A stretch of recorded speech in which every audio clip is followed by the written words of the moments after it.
Yep. Welcome to another live streamed episode of A Different Day with Jah and... It's Neci afternoon. Okay, I heard you that time. Good. Thank you for tuning in. We got a good show today. I think it might be a great show. We got CEO and momtrepreneur, Miss Jennifer Avila of Culture Delights LLC. She'll be here. What are you saying, Darren? What are you saying? Thanks for joining. She'll be here at the top of the hour around 5 o'clock or so. I don't have my phone, so I hope she tuned in. I know that I can't be checking for messages. She sent us treats.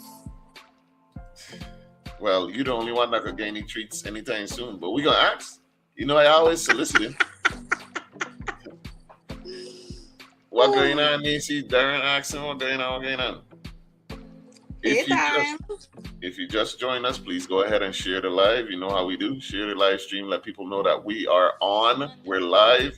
All right. You're now rocking with the best. We are streaming live from our YouTube. Same Differences YouTube page at VI_Berry_own. We're also streaming live on Same Differences Facebook, as well as on the number one station in the U.S. Virgin Islands page, 101.3 Row FM.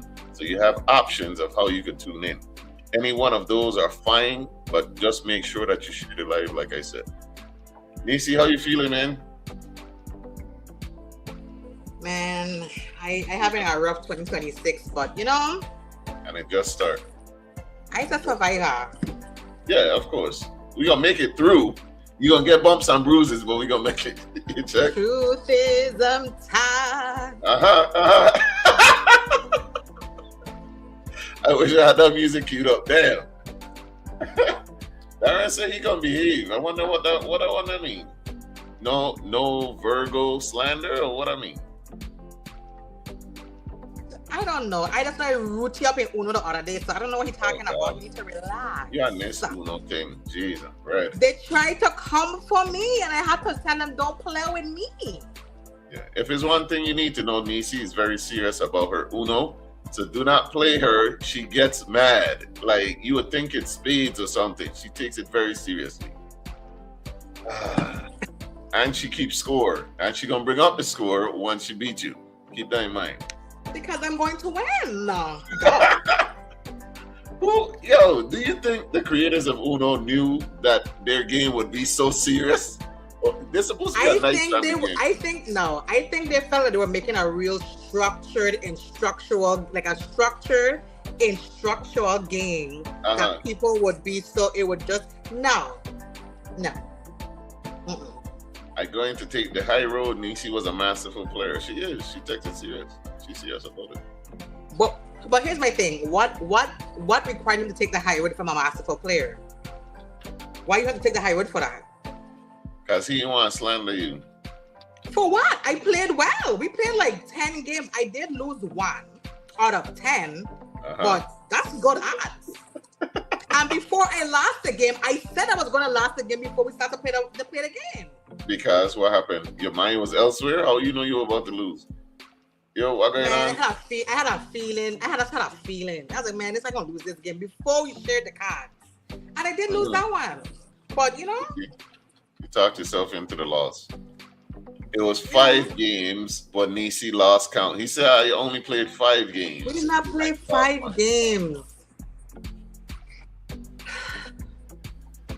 How are you doing, guys? We're great. We're feeling good. We're about to get into the local and the national news. We're going to turn up. Like we said, if you just joined, we have Jennifer Avila of Culture Delights LLC, a St. Croix-owned brand. She's the CEO. She's coming in around the 5 o'clock hour.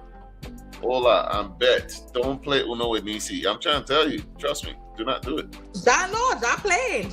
He's talking from... There's no winning. Even when you win. You know what I'm saying? Like, there's no winning, really.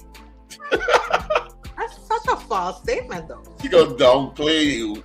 She gonna downplay your win when you do it. So don't even worry about it. Neci's a wonderful person and a wonderful... All right, you go over doing it now. You're doing too much. They just I would take something too far, you know.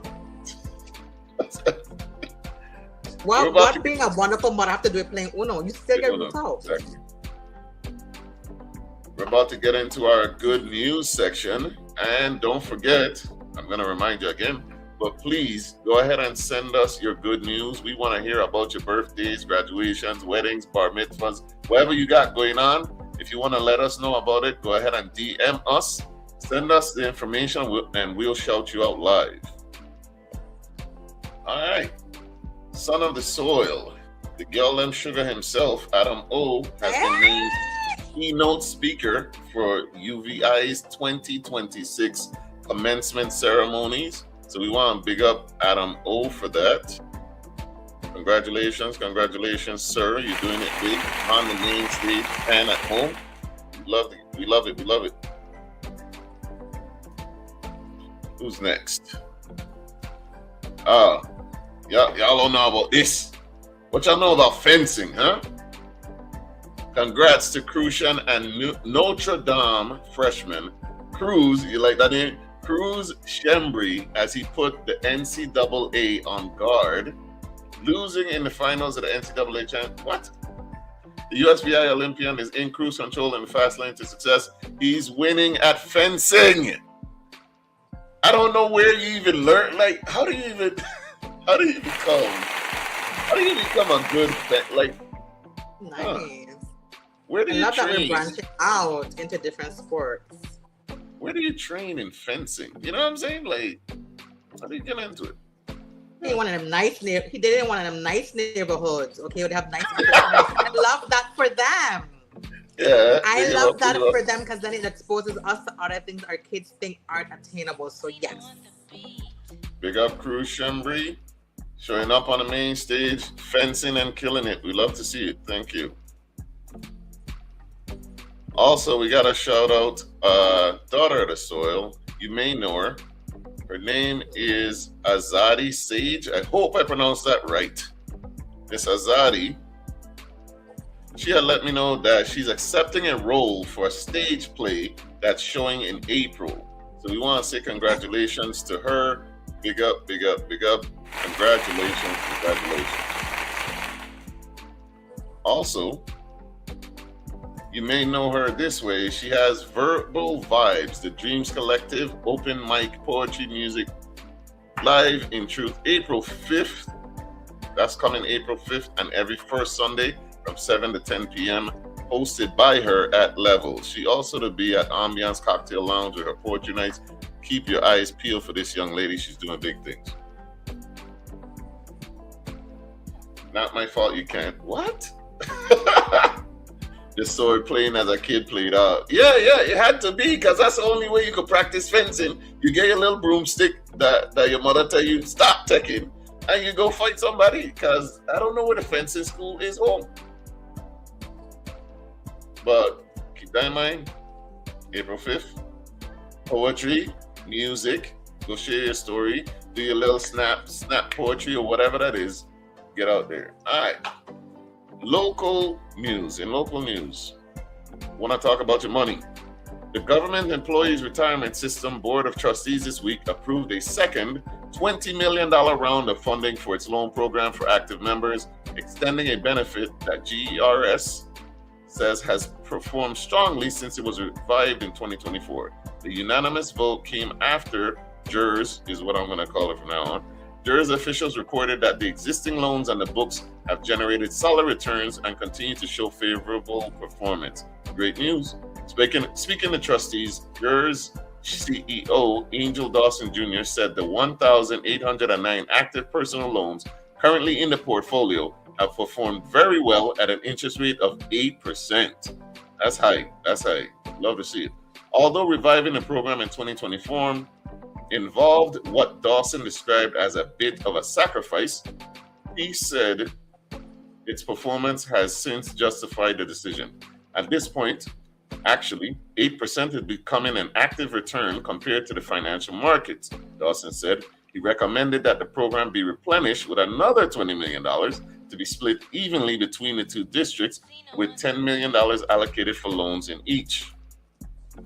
The loan program will continue under the same terms as before, Active members with at least 2 years of credited contributions will remain eligible to borrow up to 10 grand, with repayment required over 5 years or before the member reaches age 70.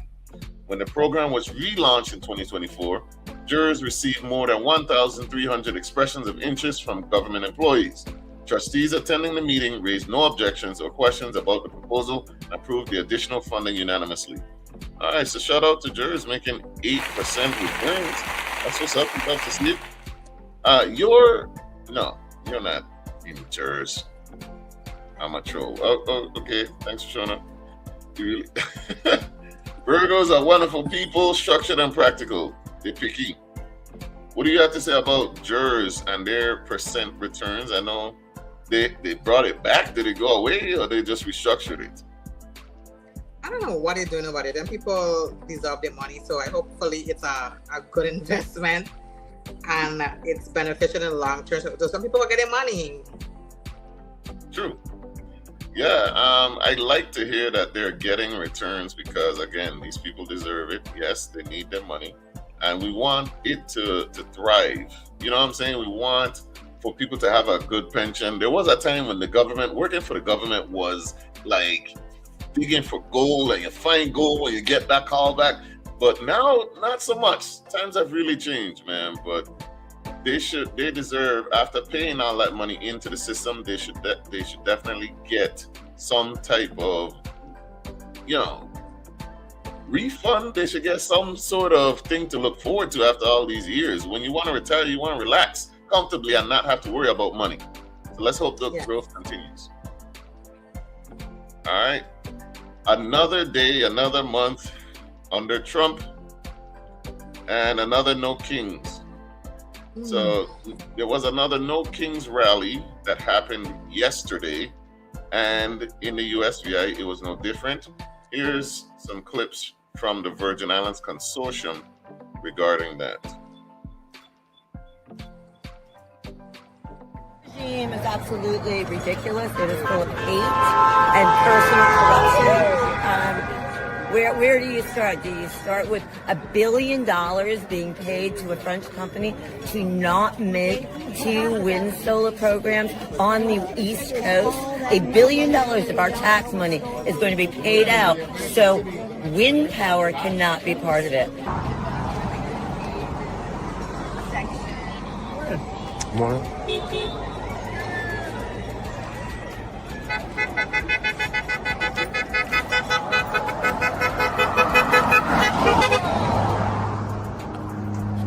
I'm ready for my close-up, Mr. DeMille. You're ready for it? No Kings. Why are you out here today? Why are we here today? Trump is your dumb You for. watch Tell me. the news? Yeah, I mean, many things going on. What do you think about the war in Iran? There should not be a... Come on, don't even go there. Don't even go there. Yeah, and the blockade in Cuba. I'm trying to get the reasons you guys are out here. Yeah. We had to take his... He's the reason why we're out here. Lana sounded drunk. All right, what did you think about the No Kings parade in the rally, the No Kings rally that they had? This is the third one. First one was in June of last year, I believe. Then in October. Now again yesterday, all across the nation. What did you think about it? I don't have a problem with the protests. I think people could protest more than one thing at the same time. I think we need to, I've seen some things that suggest that we can't do multiple things at once, which is crazy. And I also saw some posts of people saying, why would we protest when we can't vote? And I hear you.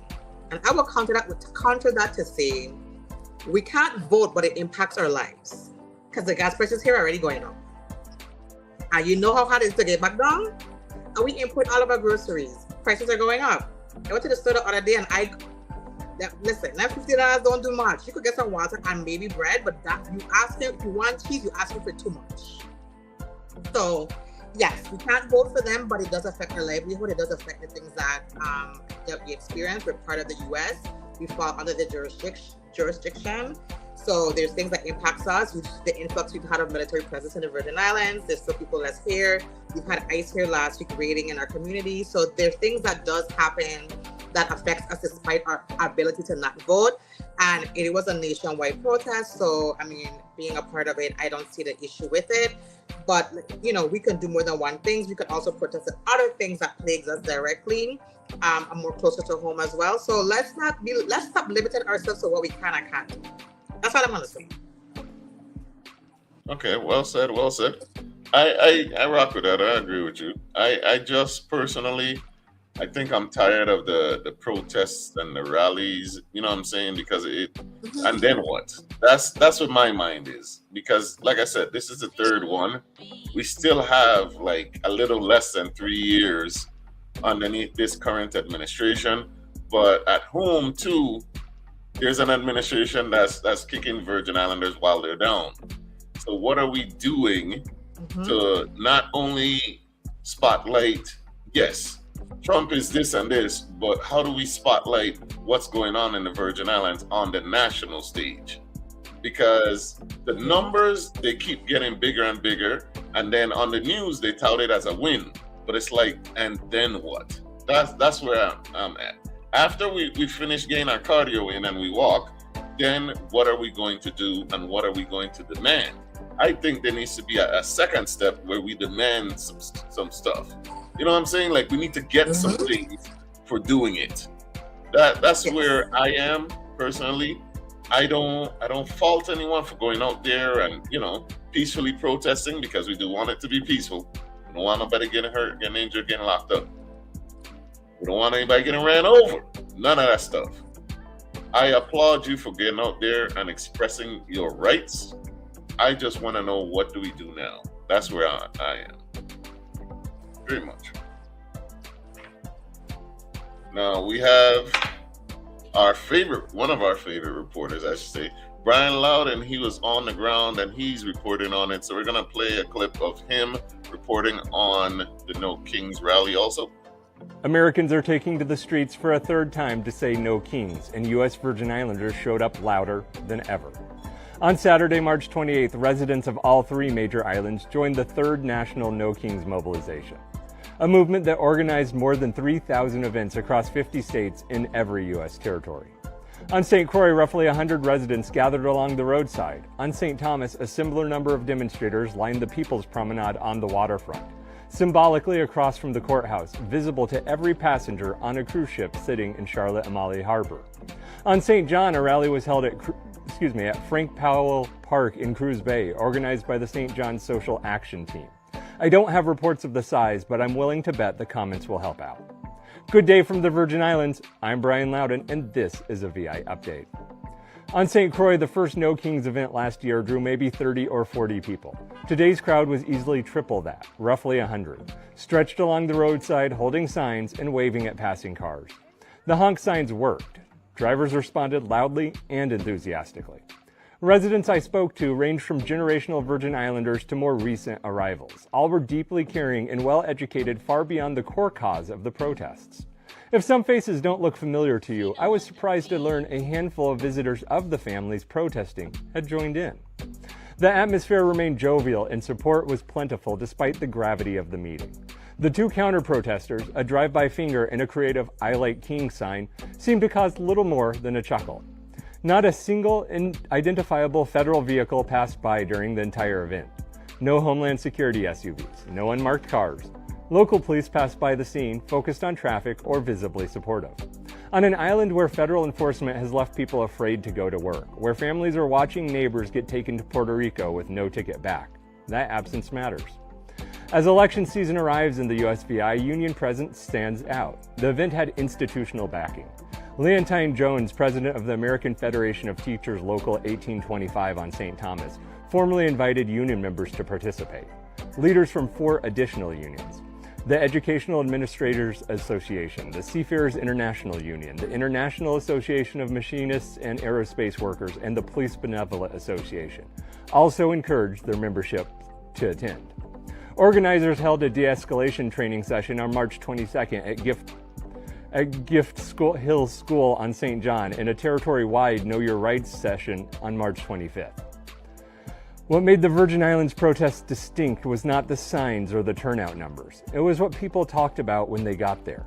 The national movement has focused on ICE enforcement, the war on Iran, and the opposition to executive overreach. On St. Croix, those same conversations happened, but they sat alongside conversations about the cadastral division, waste management and agricultural programs, hospital conditions, and what federal enforcement actually looks like in a territory where everyone knows each other. National grievances landed here the way they always do, filtered through a vastly different local experience, local frustration, and local stakes. Virgin Islanders cannot vote for president. You know that. That fact hung over every conversation at the No Kings protest, without anyone needing to say it. People who live under federal authority without federal representation showed up to say that authority has limits. In a territory still governed by a document Congress wrote in 1954, one that Congress can change at any time without the consent of the people who live under it, the phrase "No Kings" carries weight that the mainland cannot fully understand. Nationally, the flagship event was held at Minnesota State Capitol. Organizers projected this would be the largest single day of protest since the movement began in June 2025. That projection has been proven true in the U.S. Virgin Islands, the first part of America to see the sun rise. Final national attendance figures have not yet been confirmed. In the U.S. Virgin Islands, the story is simpler. More people came than last time. The mood was hopeful. The conversations were informed and real. And no one who showed up seemed interested in leaving. Views differ on what protests like these accomplish. I'm curious what you think. It could be nothing in a territory where the real problems are local. Even then, WAPA protests have produced little change. But the topic has never gone quiet. The other view, this is exactly where civic participation starts. People standing next to their neighbors, no matter when they arrive, talking about what matters, supporting each other, and being seen doing it. What do you think? Let me know in the comments. I'm Brian Loudon. This is your VI Update. Your islands, your news, our reporting. All right, great reporting from Brian Loudon there, as per usual. I expect nothing less. Now, as for me, as far as the results and stuff, I mean, they're debatable, whatever the results are. You know what I'm saying? Like, the fact that this many people are getting involved and getting outside, that's good. Get outside and vote too, you know, in those types of numbers, in large numbers. And we should be looking into that because it is an election year and it matters. We need to not only just get out and vote, but we need to get out, get informed, and then vote as a community for our all of our best interests. That's why I want to put out there. I've been told, you know, hey, you talking from social media, from off your phone and this and that. I've participated in protests. I've been there. I've seen them. I've done it home in St. Croix. I've done it in Georgia where I live. And so when I talk, it's not just because, you know what I'm saying, like I'm watching, like I've been involved in it. But what I'm interested in right now at this particular point is results. We could keep doing the protests, but there needs to be a second step. There needs to be results. There needs to be action. And I guess I'm waiting to see what happens when people get tired enough. There will be a straw that breaks the camel's back. That's what I'm waiting for. All right. Neci, you got anything you want to put in on that before we move on? No, I think Brian said everything best. There it is. All right. So on to both of our favorite segments. What is a skunt like fuck? This week. All right. The Mothers of the Week, the MS of the Week. The MS of the Week to this week goes to this guy. Who is he, you may ask? Kadrian Lomack, that's who that is. Kadrian Lomack has been extradited to face fraud charges on St. Croix, U.S. Virgin Islands. It's according to the Virgin Islands Police Department, VIPD. On March 25th, 2025, the Economic Crimes Unit initiated an investigation into a complaint of obtaining money by false pretense filed by the Virgin Islands Department of Health, DOH. The investigation revealed that Kadrian Lomack impersonated an employee of Germ Free, a company contracted by DOH to conduct laboratory and clean room manufacturing services. Lomax contacted DOH via email and fraudulently requested that outstanding payments owed to Germ Free be redirected to a new account at Citibank under Lomax control. Due to the false representations made through the use of a computer, Lomax unlawfully obtained $412,190 from the government of the Virgin Islands. This is from a cash-strapped government, mind you. Funds that were legitimately owed to Germ Free. As a result of the investigation, an arrest was warranted for Kadrian Lomax in reference to this matter and was entered into the National Crime Information Center database. On March 6, 2026, Kadrian Lomax was apprehended while having vehicle issues on the highway in the state of Illinois and placed in custody due to the outstanding warrant. So you just got over $400,000 and you still got a broke down car? On March 23, 2026, the Virgin Islands Police Department Extradition Unit escorted Kadrian Lomax to the territory where he was placed under arrest at the Henry E. Rawson Airport by the Economic Crimes Unit detectives. Lomax was transported to the Wilbur H. Francis Police Operation Building, where he was served the arrest warrant and read his Miranda rights. Lomax refused to provide a statement. Subsequently, Kadrian Lomax, 33, was booked and charged with obtaining money by false pretense, grand larceny, participating in fraud on creditors, fraudulent claims upon the government, and access to computers for fraudulent purposes. Based on the incident, bail was set at $20,000 for the alleged incident. He was unable to post bail. Where's the money, Mr. Lomax? He was then remanded to the John A. Bell Adult Correction Facility pending his advice of rights hearing. And so, Mr. Kadrian Lomax is this week's MS of the Week. The Skunt of the Week goes to the VI Department of Health. How did you send this man $400,000 that was owed to a company just because he emailed you? Economic Crimes Unit always on it, son. Listen, you would think they'd be verifying some stuff before they send large amounts of money like that. Almost $500,000. I can't wait to hear how this story plans out. Was he an employee of Germ Free? How did he know DOH owed Germ Free? We'll keep you updated on that for sure, because I want to hear how just an email. That's all it takes is an email, and then you send banking information, and they just do it. Yeah. I couldn't get that from my bank after they verified me. Like they were. Anyway. Because if I on the phone and I verify the account and they send me the text authorization to get the PIN code, I still can't get into my own goddamn account. After I already verified before I spoke to a person, because I have to verify before I speak to the person. And they still got to text me a code. Exactly. I need two-factor authentication to get into my bank account online. If somebody tries to charge $500 to my account, they're gonna notify me. But I send almost $500,000 to an unverified account. Okay, all right. And this is why I think there's a thief problem and there's a system problem. Correct. Because the amount of people that has been indicted for theft of the government funds through so many departments is a clear indicator that it is very easy to access these funds. Yeah, this proves that for sure. And large amounts, not like man. Oh my God, over $400,000. And I wasn't using that money to bail me out either. What are you talking about?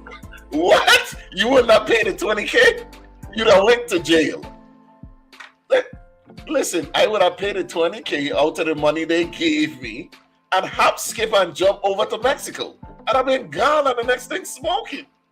But listen. he was caught because he had car trouble. He It did wasn't not even a new car either. That money have to be going from this. The new car. I wasn't buying the kind of America. I made plans. I have plans. Yeah. at least get rid of the check engine lights. If you need to get up and go, the vehicle should at least be dependable. That's where he went wrong. I understand being frugal, but you get caught because your car broke down. And you get $400,000 sitting. Or did he spend the money? Like, dog, he couldn't have spent the money. We don't know. He couldn't have. It doesn't say that they found the money. It just says he was trapped. You don't know where the money there. It don't say the money's in an account. It ain't say they find the money. It ain't said none of that. It just said it was sent because it would have come in that day and went out the same day. But that's another thing though, like over 10 grand, they look into it. So man, oh my god. Yeah, like Jennifer said, can't wait to hear what happened with the story. I need to hear some more because that wasn't enough information. So VIPD, please get on that. I want to hear what's going on with this. So that has been this week's MS of the week. And like we said, K-John Lomac is the MS of the week. And the skunt of the week, DOA. Yeah, guess what is a skunt like for? This week. But, oh my God, they're spamming. They're spamming the comments. All right, go ahead and spam the comments. We appreciate the engagement anyway. Go ahead. What did I say? What did I just? Hello, Daddy.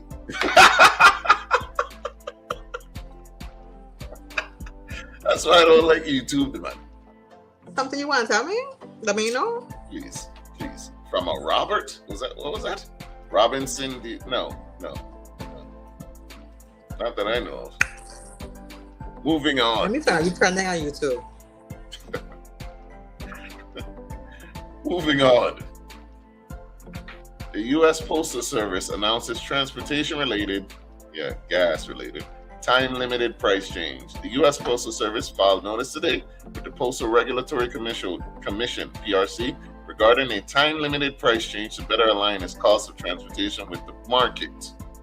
This temporary price adjustment will provide needed flexibility for the Postal Service by helping to ensure that the actual costs of doing business are covered as required by Congress.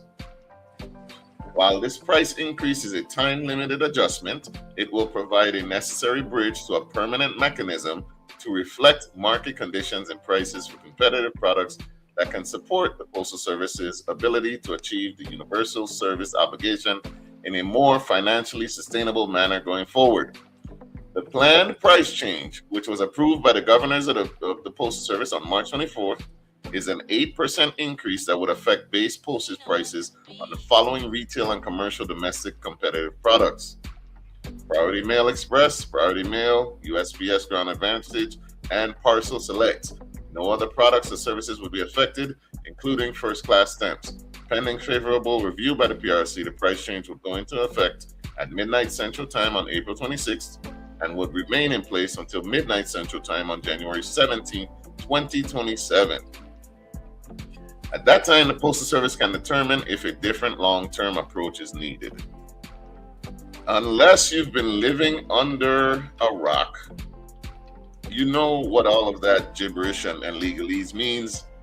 Look, with the war going on and gas prices going up, that means that everything else will go up. And the Postal Service, I don't know if you've heard, they also put out earlier this month that they may just not make it past the year. They're struggling to get funds and be profitable, even though they are a business. However, the Postal Service provides a service because these things affect not only local people, some elderly people, but business owners as well. Jah is daddy. Well, sir, anyway. Yeah, so the post office has increased their fees on those products and those products only. Hopefully it stays that way. Hopefully we get out of Iran's region, but I don't know. I don't see that coming, but we're gonna see. As they just sent thousands more service members to the region, but we'll get to that. Any comments on the post office price increase? No, it's just sad. I mean, I think the tariff thing just took a turn for everybody. That too, yeah. That's a big impact that's happening, and hopefully we get these things rectified, because if the post office is going down, we screwed. Yep. Which is crazy because USPS is our main source of getting mail here. I mean, it ain't even good. It's frig up getting there now. Post office been needing to increase their prices. But they've done that. They do that every year annually. They do it at the beginning of the year.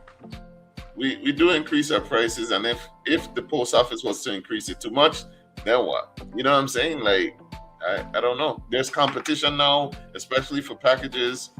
I don't know, man.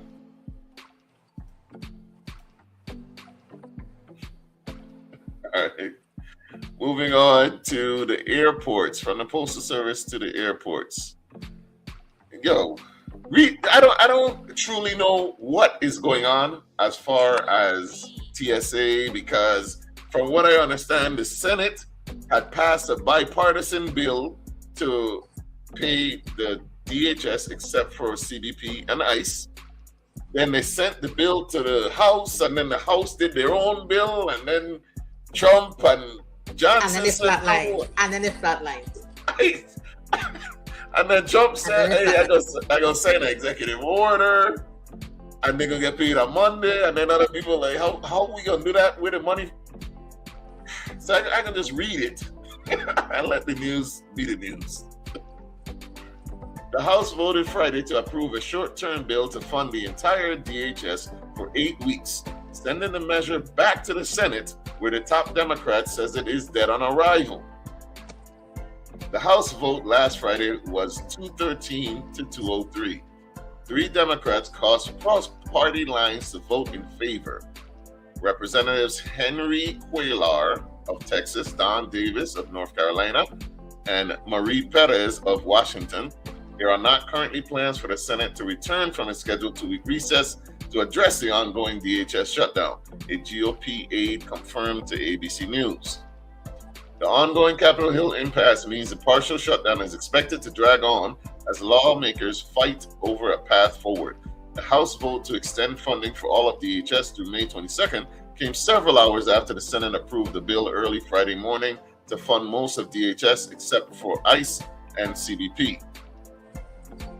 Ahead of the House vote, Democratic Minority Leader, Chuck Schumer had vowed that the House bill would be dead on arrival in the Senate, meaning Democrats will not provide enough support to reach a 60-vote threshold.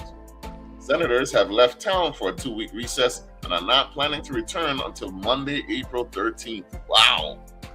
House members are also leaving to depart for the 2-week holiday break and are not planning to return until the 14th of April. Earlier Friday, House Speaker Mike Johnson and GOP leaders rejected the Senate-passed DHS bill. This gambit that was done last night is a joke, Johnson told reporters in a news conference on Friday. Amid the gridlock on Capitol Hill, President Donald Trump on Friday signed a presidential memorandum directing Homeland Security Secretary Parkway Mullen to pay TSA employees. DHS said that workers will start seeing paychecks on Monday. President Trump, in a phone interview with Fox News on Friday afternoon, said, quote, "The Senate deal on DHS wasn't good and wasn't appropriate." Senate at 2 a.m. on Friday morning approved a funding bill that included TSA, FEMA, the Coast Guard, and CISA. So, yeah. That's where we are. Okay. All right. So that's where we are on TSA. What do you have to say about that? It's a shit show. People's lives are being affected. People's ability to feed themselves and provide a roof over their head is being jeopardized. And I don't find it funny. I mean, this traveling thing that people are doing, thankfully, travelers are being patient with the TSA workers who are still coming to work, and people are getting to the airport super early just to make your domestic flight. Imagine going to the airport 6 hours early to make a domestic flight. Like, crazy. And so, I mean, I think it's just atrocious. I think Delta has canceled the Senate's special privileges, so they are going to regular lines like everybody else. And I think all the airlines should, because this is horrible. And it's not the airline's responsibility to hold the plane so you can make your flight, because TSA and the airlines are two separate things. But it's really hard. People are missing their flights, important destinations that they need to get to. I'm so sick of these people. I'm sick of it. Sick of it. And to be clear, we sick of both sides because they're sick of them. with I just said sick of them. I said them. Anybody that's part of the problem is them. Facts. They're playing with people's livelihoods. People, I don't know. I am also tired of us, the little people, being treated as numbers instead of individuals. You know what I'm saying? And I wish the thing that kills me, right? Like, we can't make changes unless those same people decide that we could vote for those changes. But like we can't decide that they get paid less. We can't decide, you know what I'm saying? Like, fire out of them. Treating us like chess pieces, basically, for real. Pawns. Darren says Republicans been sabotaging USPS for at least 10 years to privatize it. Do you think the post office would be better privatized? I want to say no, but I don't know what the benefits of it being privatized would be versus how it is right now as a functioning entity. Yeah, I would like to hear the arguments, and you're right. I don't know what the benefits to going private would be for the post office. I mean, would it turn out I would to be think like, they would lose their federal status. That much I think would happen. which a lot of employees, they transfer over, or they leave from the military, they retire or whatever, and then they go straight to there, and then you continue with your man. Yeah, I would like to hear the arguments of why privatization would be better, but I don't know.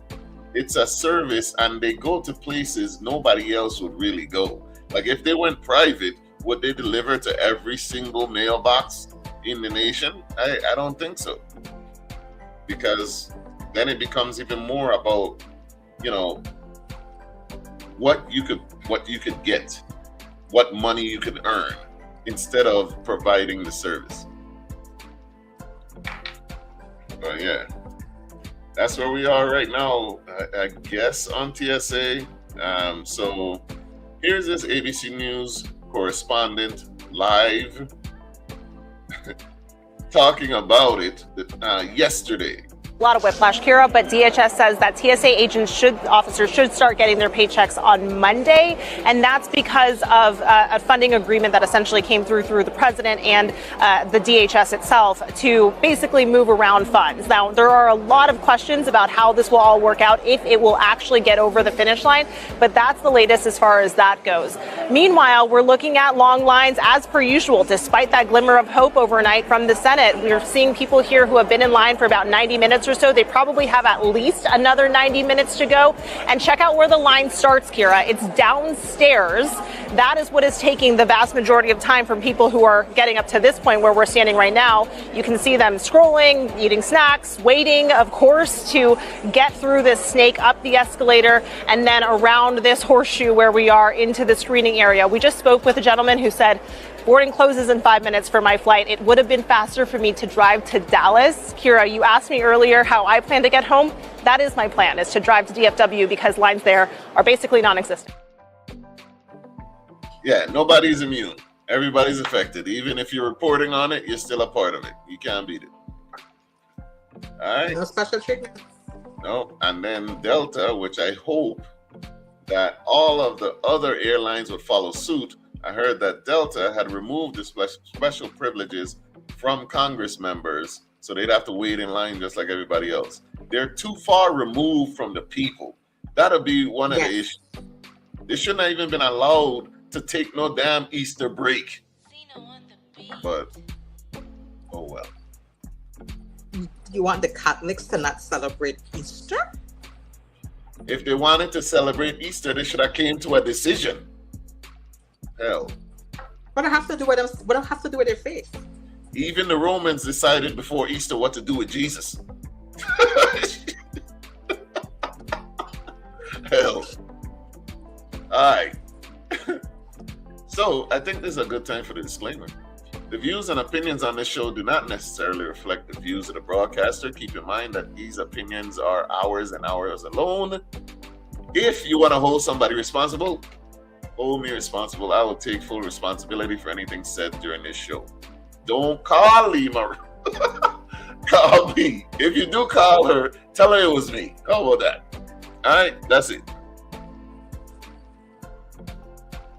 Let's see what's up next. All right. Hey, is it racism or is it comedy? Ooh. Now, recently, well, Drewski's always in trouble. Drewski recently just made yet another controversial skit. I know his lawyers be on guard every single day. Drewski made another controversial skit, this time about conservative women and how they act. See if you can guess who he's referring to. It may be a particular conservative woman, maybe all of them, but let's see who you think it is. Get on your feet, boy!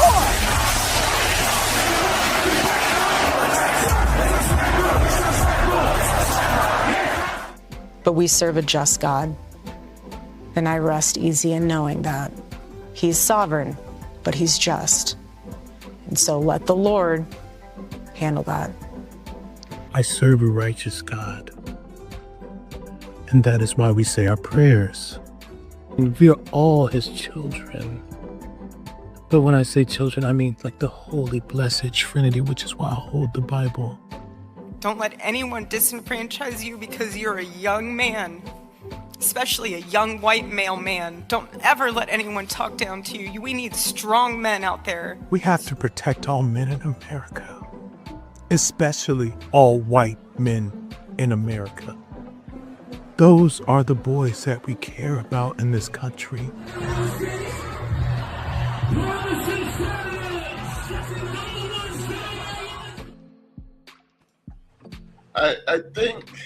I think sometimes Erica forgets that it was a white male man that opened up her husband's throat. Because, come on. What? Like, how are you? Anyway, isn't that who she should be talking to? This skit is more hurtful than the man who killed her husband. What are you talking about? I want to know.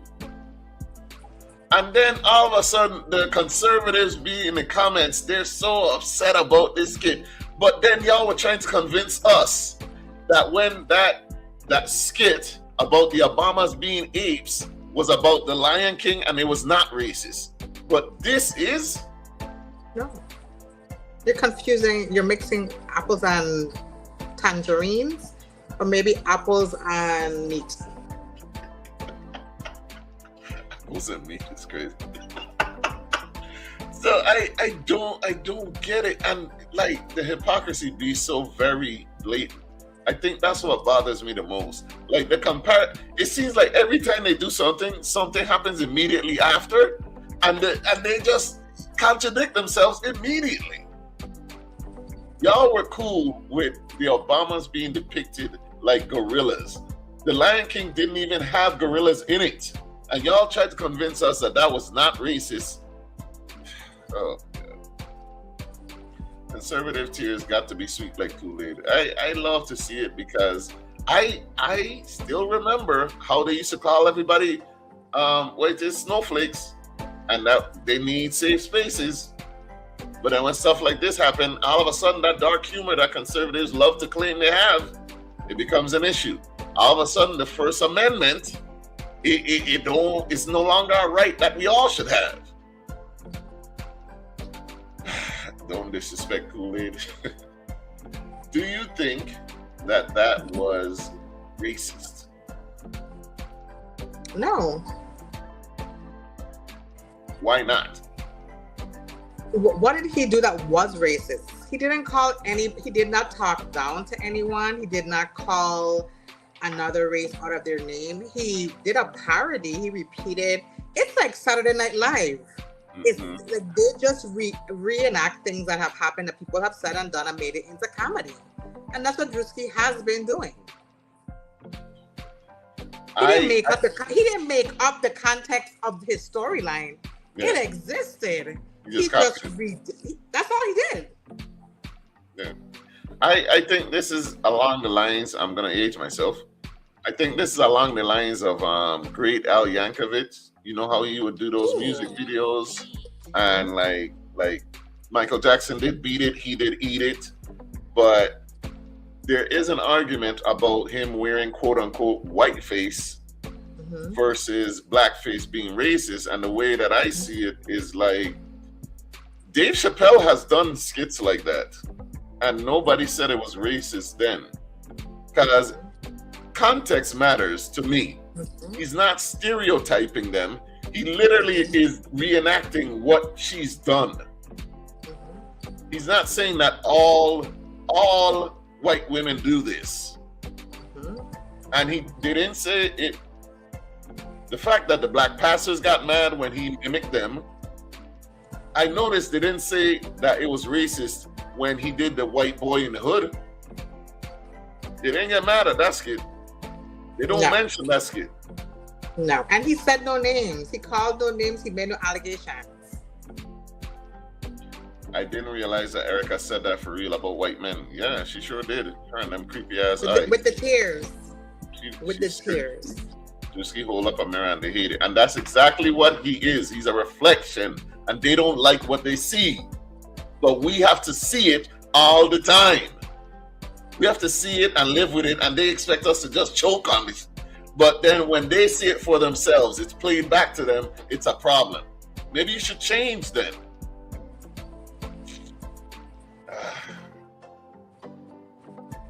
What made it funnier, right?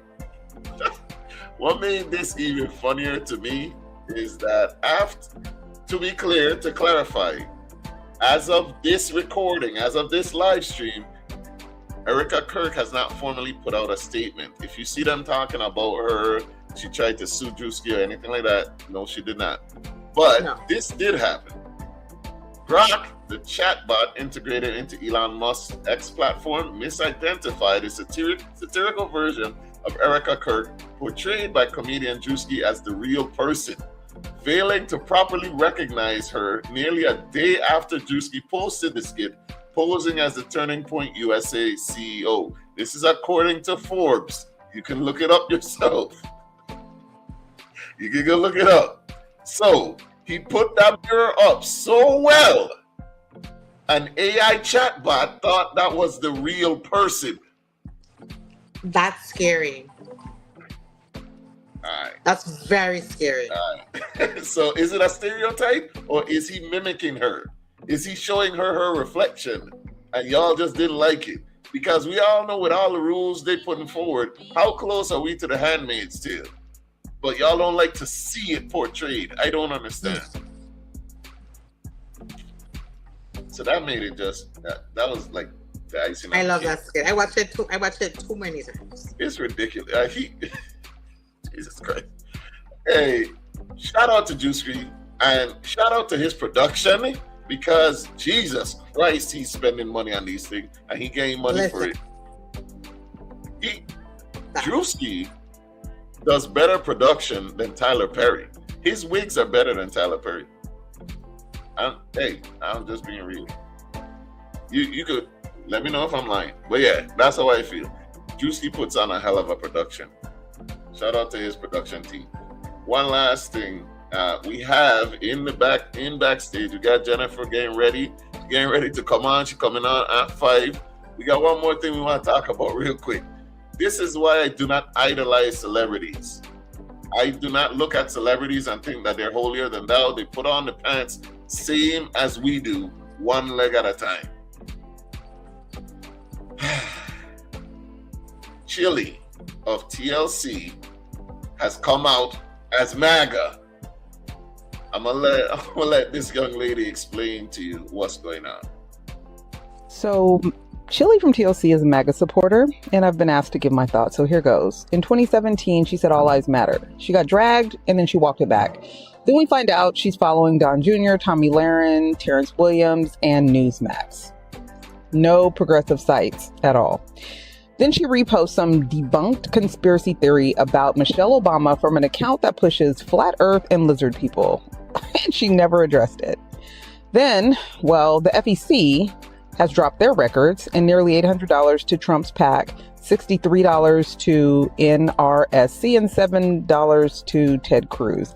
17 donations in all. So this isn't a slip, this is a pattern. She went from no scrubs to now financing one. Now, here's where it gets complicated. T-Boz has sickle cell. She has publicly fought for the Affordable Care Act through policies that now Chili's money helps to defund. This is weird. But T-Boz knows this. She has always known this, and she is still on that tour. They just announced their tour. So either they have an understanding we're not privy to, or T-Boz is operating at a level of compartmentalizing what's going on between them. You know, that might be a teachable moment for all of us. Because how many of us have someone we love whose politics make our stomach turn? Here. And we still show up, right? So T-Boz is modeling something a lot of us preach, but very few actually practice. That doesn't mean Chili's choices don't have consequences, because they do. The PR move is simple. Chili has to speak up, not a publicist, her, because silence right now is, you know, a confession. So I want to know from you, does this change how you feel about TLC? Will you still buy those tickets? Will you still play their music? Because this reporting is spreading. Can the damage be mitigated, or has the internet already decided? Well, Chili has responded since, and here's her response. Hey guys, I wanted to come on here to address a few things that's circulating on the internet that's very concerning to me. Let me say this first. I have the utmost respect and admiration for Michelle Obama, and I would never say or do anything that is disrespectful to her or to any woman. I would never do that. And I had no clue that this repost had happened until I started getting phone calls and text messages from everybody, and I immediately went to my page to see what was going on. Now, mind you, I'm not very computer savvy, so I'm looking for this repost button, and I see that all of these buttons are very, very close to each other. And clearly I was scrolling and my thumb hit the repost button. Again, I had no clue that something like this happened until I got all the calls. But of course.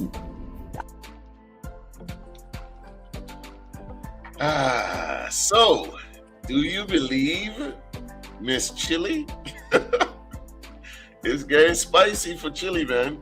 Do you believe her? I don't know if I believe her. I could believe what she said happened because it's happened to me. Yeah. I repost things that I didn't even intended to repost. But I would think someone of their stature, whatever, they should have some kind of PR person that could see these things and be like, hey, this happened, like we need to, you know what I mean? We don't have no PR for people. We just gotta check ourselves, you know? So I would think that there was somebody in her circle that would have seen that prior to it getting to this point, because it wasn't just reshared recently. It's something that they're tying together. Yeah. And so to me, that's been sitting there on her account for a while before this all of a sudden come out, this message, and now she's been dragged for it. So I'm not saying that she's not a MAGA supporter, because I don't know what she is or she isn't, but she just gotta deal with that. There's too many breadcrumbs. Yeah. For it to not have been a cookie. You following Tommy Lahren and I, like, come on, man, the math is there. That's all I'm saying. Too many breadcrumbs to not be a cookie. Yeah, miss me with that BS. Why was it in your timeline unless it was content you engage with? What going on, Marcus? What going on? And yeah, so you know, when that money in danger. First of all, what I want to say, if TLC should have learned one thing, is to read the fine print.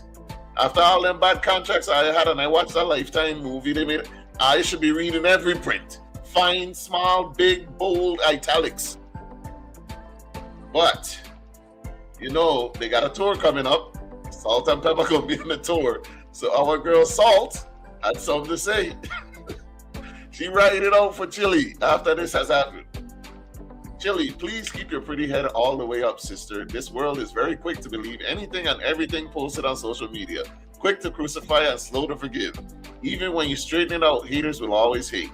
We know you in your heart. I truly pray that you don't shed not one tear or lose not 1 minute of sleep or peace over any of this. We got you.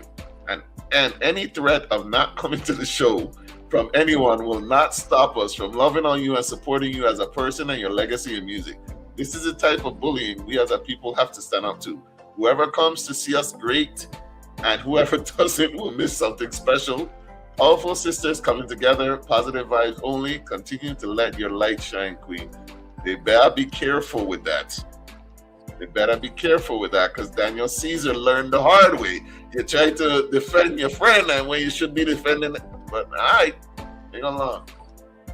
Look who it is. It is the beautiful Jennifer Avila. Hey, hello. We need a cowbell here. Ding, ding, ding, ding, ding. Oh, man. That's what you didn't even think. Let me see what I got. Hold on.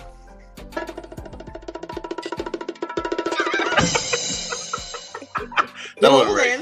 Not that. Hold on. Jennifer in the building. Thanks for coming through. Hello. Thank you for having me. Of course. I see you all the time online, and I seen your cakes that you did for Omari. I seen the cake you did for Omari, and I was like, I see some of your stuff. I know that you got the Beignet Bliss. It is on store shelves and all of that. I said, man, we gotta have her on. So please, can you introduce yourself to the people that may not know who you are? Of course. My name is Jennifer Avila. I am from St. Croix, U.S. Virgin Islands. I'm the owner and operator of Culture Delights LLC. And we started off as a luxury custom cake business, but we've since ventured out into mobile concession vending. We do the ag fair, we do the festivals, and then we also started some product lines to put out in stores, like the Beignet Bliss mix. I have a vanilla bean paste. I have an artisan annatto oil that I make to cook with because of my Hispanic, my Puerto Rican heritage. We use that a lot. So I made some of those as well. We're a small team. It's my mom, myself, my niece, my 7-year-old son, and my nephew Jaden, who I'm trying to get into the lemonade business. So I got him a lemonade stand and stuff. So we kind of doing a little bit of everything. And right now we're also working on trying to help other business owners who may not be licensed and registered, and to get their paperwork in order so that they're able to grow and take more pride in their business and build a brand and stuff like that. So we're all over the place right now. Oh damn. So clearly you got a lot of time in your hands. Well, on top of Culture Delights Caking, on top of my full-time job with Senator Gittins, on top of having 3 children, I just had a baby. She's 4 months old. Oh, congratulations. Thank you. I make time for, you don't make time for what you want. I try to build a legacy. I'm grateful that my mom, she worked so hard to make sure that she started the generational wealth trend. She started breaking those barriers and those generational curses that came along with her. And so I want to continue that for my kids. I want to make sure that when my kids start, they have a head start. They may not want to bake, but they might want to hire people to run the bake shop. They might not want to do content, but they may be into marketing. Like whatever it is, they have a head start. My son, my 7-year-old son, he's always with me. And I teach him every aspect of the business. He knows how to bake. He's learning to bake. He knows how to be the cashier. He knows how to be the person behind hauling the ice. He knows how to hitch the trailer. He knows how to do everything. Damn. So I'm trying to leave something for my kids, and I build in that. That's what's up. I love to hear that. Jerica says, "Hi Jennifer, you made my son's 13th birthday." Yes. I hope it was good. Was it good, Jerica? Tell us in the comments. Let's get into tell us. Clearly, business runs in your blood. So how did that start? Where did the first, introduction to business start with you? Okay, so as far as business started, it started during COVID. I've always been, college wasn't for me. I tried it. It did not work out, and that's okay. I did other things. So I did medical billing and coding, and then I had my first child. I wanted to stay home a little bit longer with my first kid because, wow, I couldn't have kids. I finally have a baby. Now I gotta pay somebody $1,000 a month to raise my kid. And I was just so against that. So after losing that job, I started doing part-time in the airline industry, and COVID hit. So when I was living in California, there was a mask shortage. So I thought I had bought myself a $50 sewing machine. I taught myself to make custom masks. At that time, they started to give the nurses in the area one mask to use for the whole shift. So I created a mask that you could put that one mask in as a filter and wash out your mask daily, and you're more protected. So I started donating those, and when I started sharing it on my Facebook page, back then I didn't have much followers or any content creating or anything, but I started sharing it on my Facebook pages and stuff, and people started to see what we're doing and they started to order. And so that's where the entrepreneurial part of me came out. And then my sister was a baker. She baked for many years. Clara's from Special Occasions is who taught my sister how to bake. And she was sick. We were planning. We had all these plans to when she come out, we're gonna start a business, and we're gonna do this. We didn't have a name or anything yet, but we were planning it. And so before she passed away, it's like God kind of aligned the light for me to move back to St. Croix. And after her passing away, I started baking more often to kind of, have a safe space to where I could take my mind off of needing to grieve, because I tried to grieve. I couldn't because I had to help my mom. I had a 2-year-old son. I have to get my life together because I moved back home with nothing to nothing. I started over. So I started baking and selling beignets. And that was it. It was Vienna cake and beignets. I started making beignet mix to selling the trays of beignets. And that's where it went from there as far as the baking business goes. And then I don't know, it just branched out. People started to make me learn to decorate cakes. I learned, I taught myself with, YouTube and everything. And then it just took off from there. Like when God has something for you is like, man, he'll use you in ways that, listen, up to yesterday, I did a cake and I wanted to do something different, especially when it comes to people who lost a loved one. Every month, I also have another business called The Grazing Isle, and I do charcuterie and charcuterie bars and stuff. And every month I decided to do one family who has lost a loved one to gift them something from one of my businesses, either a cake or a charcuterie spread.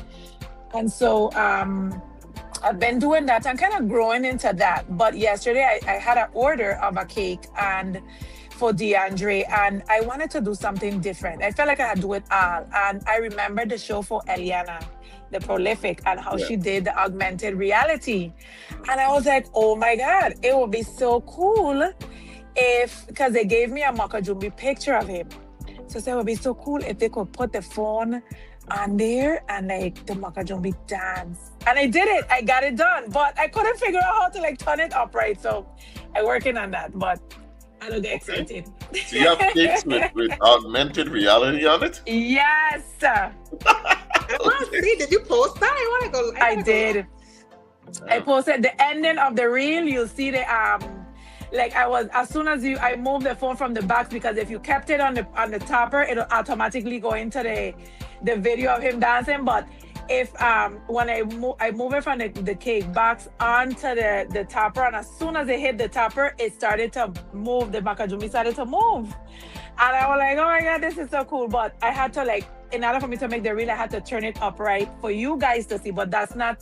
It kept going sideways in the real thing, but I did get to show the family how it was, and they had love it. Thank God. That's awesome. Yeah. Wow. It was Casey, nice. you got a question before I start going into some of the pictures that I got of her work? No, not really. I've been following Jennifer for a while, so I've been seeing the things that she's been doing, been posting, and like she said, the things she's been doing with her son. I saw he was cutting grass the other day where he did with Wakate. You say he's 7? My 7-year-old. He been out there by the side of the house, but yeah, I feel like been out he's there been here with his kid. before. Yeah, no, I have serious, you know. That's a grown man. Yeah. No. Yeah. He He was out there grown. serious. I saw what she. So yeah, I've been following her stuff and her content and stuff. I So appreciate it. yes. As So go far ahead as and get into the good stuff. As far as the cake, Jerica says absolutely. He loved the design and we all enjoyed eating it. Thank you so much. Thank you. All right. So we got some pictures here and we want to just go over some of your work. Of course, we can't go over all because you've been doing this for a minute. Yes. Can you describe what this is? This was Omari's cake the other day. And let me tell you, I told him that day, I see how much you loved, because I didn't know he put out a list on his Facebook page like a while ago, saying how much the list of birthday stuff, like my birthday coming up, he big on his birthday, and I love that about him. And one of the things was a coconut cream cake from Jennifer. And so numerous people one person messaged, placed the order, and then like a bunch of people flood on my timeline, like somebody ordered a cake for Mari already. I tried to get you something after the I'm like, what list people keep telling me about? And so when I went to his page, I saw that this was one of the things. So his friend Chantel had ordered that for him, a coconut cream cake.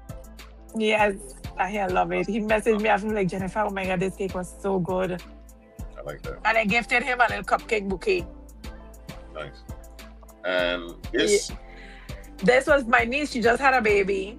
Mm-hmm. And I took this to the hospital for her because, sometimes they don't have, I don't like the allergies, you don't know what the baby gonna be allergic to. So they didn't want to bring her real flowers and have the pollen in the room or whatever. Yeah, so I made her a floral bouquet, cupcake bouquet. Nice. Pretty. And these are going to be available for Mother's Day coming up. Okay. And I wanna get into this because I saw it and I got excited and I was like, oh, you make it. Okay. This. Yes. Red Girl. Right before I came on here, I just delivered 50 of these to Nikki. She's having an event tonight. The Friends of Nikki Brooks is having an event at Corner Pocket, so she ordered some of these. But this is Red Grout. I'm going to need for you to do this for me because I've never had it. And Mr. Darren is always talking about Red Grout. The Red Grout cake. I've never had Red Grout cake. You haven't lived a good life. As a matter of fact, I may have to get one for my birthday. So please. I clearly haven't lived a good life because I never had a Red Grout cake exactly. either. Well, I invented the Red Grout cake. Oh, so it wasn't a thing. So that's why. It wasn't a thing. It was not a thing. It was Culture Delight. I picked that name because I wanted to stay, in tune with our culture and innovate it, most importantly.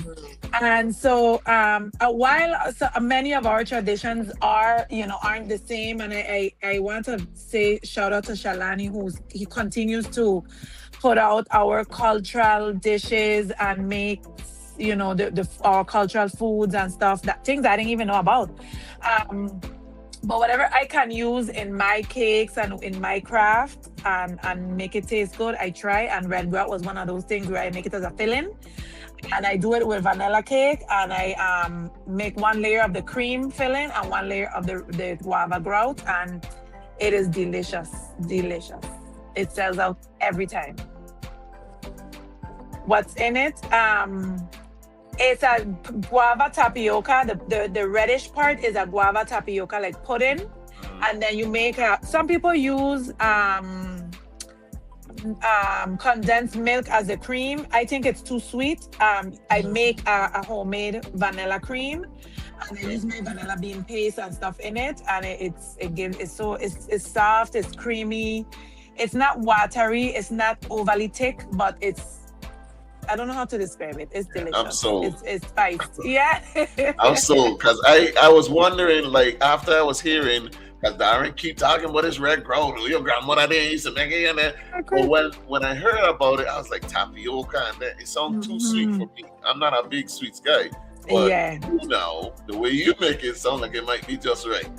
It's good, yeah. It's not I don't make it overly sweet, and I spice mine up. So the spices are really counteract the sweetness, and because the guava is already sweet, you have to add a little sugar to it. The tapioca, like beads, and then the cream, I don't make it sweet either because it's just too much of the sugar, but it tastes very good together. Nice. Jerica says, I need to get one for my mom's birthday in December, the cupcake bouquet.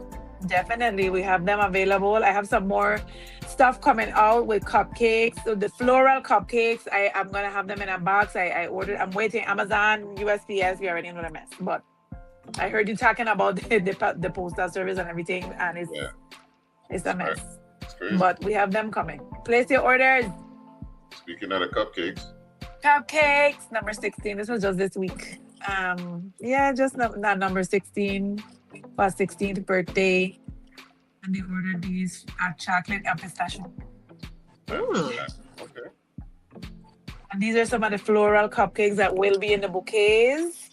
And she didn't specifically order them, but I was like, let me just make her like a nice little floral garden. So when you put them out on your cake stand, it just looks very nice. Shipping, I do the beignet bliss mix ship. I could ship the vanilla bean paste. I could ship out the annatto oil. I'm working on the Vienna cake in containers and cake jars. This is the beignet bliss mix. Yeah, let's get into that. What's up with the beignet? So you are actually on store shelves. Talk to people about the beignet. We didn't stop and shop. In Frederickstead, we are in Golden Rock Market in Christianstead. And you can also order them from me, of course. I could deliver them, walk with them, you could meet, pick up, whatever, you know how we do it on St. Croix. But this came about because I was having a baby and I needed to step back. And with this kind of business, if you're not working, the money ain't coming in, right? So I was having a conversation with my niece one night and just telling her like what to do next. Like I need to scale back some, get some rest. I get ready to have the baby. I need to prepare the house, do all of that. And since I make like mini pancake platters, I was thinking about doing like a pancake mix like that, because a lot of people are always asking me about my pancakes. They're homemade, they're very good. And I tell her, I should do some pancake mix or try and get them on store shelves and stuff. The Vienna cake waffles that I don't make, try to get them in stores and stuff like that. And she was like, well, I already have pancake mix that people trust. Let's not do that. Why you don't make the beignet mix like in a powder form where people could just add water and make beignet at home? And I was like, oh, what? So I started messing around with the recipe, started looking for substitute in powder form and stuff like that. And the beignet bliss was born, and it turned out to be vegan. There's no dairy product in there. There's the egg substitute that is vegan, and there's like vanilla bean powder, and just it's delicious when you make them. And you literally just add your banana or your pumpkin or your mango, a little bit of water, mix and fry. It's so convenient. You could travel with it. You don't have to refrigerate the powder. You refrigerate the mix if you're not finished with it, but you could travel with it. You could ship it. It goes, yeah. And it was a big seller this week this whole week. It had a taste of like Ricardo Richards, a taste of the different schools, and a lot of schools needed to bring something local, and parents were making beignet at home. It worked out very well. Nice. This is awesome. Yes. I'm very proud of that product. What is a beignet? What's the difference between that and a beignet like from New Orleans? Louisiana? Okay, a beignet is like a fried bread, fried banana bread, kind of. It's like a mix between Johnny cake and a banana fritter. Okay. It's Okay. fluffy, it's puffy, it's a puff, it's a round puff. The difference between like the beignets from Louisiana, it's essentially a Johnny cake loaded with powdered sugar. Okay. That's really what it tastes like. It don't have no like fruit flavors or anything unless you get it topped with like the peaches or the strawberries that some other restaurants offer over there.